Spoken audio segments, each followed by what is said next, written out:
মাংসটা ভালো করে কষিয়ে তারপরে তো প্রেশার কুকারে দেবো। যতটা কষাবো ততটা ভালো। তো এক হাত দিয়ে তো নাড়ানো যায় না, তবুও কষ্ট করে করে এই যে কষাচ্ছি।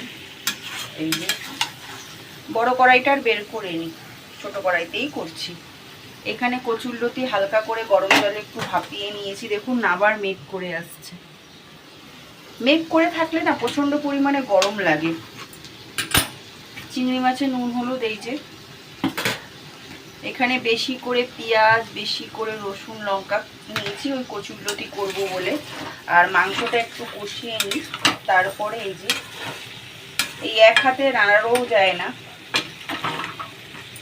এই যে মাংস যত কষাবো তত ভালো। আমি ছোটবেলায় অনেক কষ্ট করে মানুষ হয়েছি, অনেক কষ্ট করে, মানে যা আমাকে দেখা যাচ্ছে আমি সেটা নয়, ছিলাম না, অনেক কষ্ট করে মানুষ হয়েছি। মানে অন্ধকার জায়গায় আমাদের ঘর ছিল, অন্ধকার গুটগুটি, মানে এরকম। তো আমি ছোটোবেলার থেকেই আমার সোনামাকে অনেক ভালোবাসি।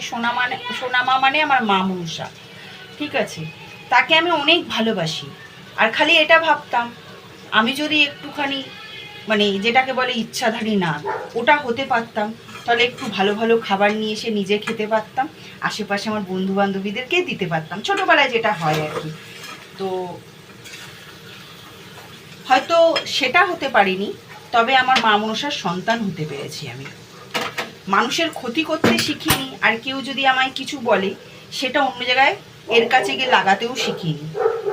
এই শিক্ষাটা আমার মা মনসার। হ্যাঁ, আমি এখনও বলবো, পরেও বলবো, মরার আগ পর্যন্তও বলবো, যতক্ষণ আমার প্রাণ থাকবে, যে আমার দুটো মা।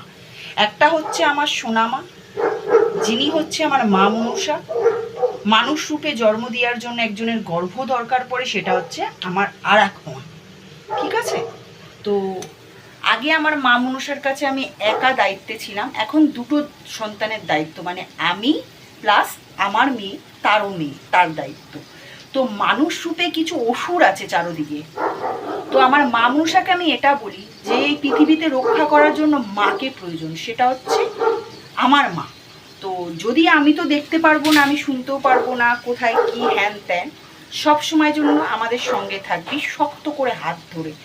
কেউ যদি আমাদের ক্ষতি করতে আসে, এমনভাবে ছগল দিবি যেন বিষে বিষে বিষাক্ত হয়ে যায়, বিষ একদম যেন শরীরে ভরে যায়।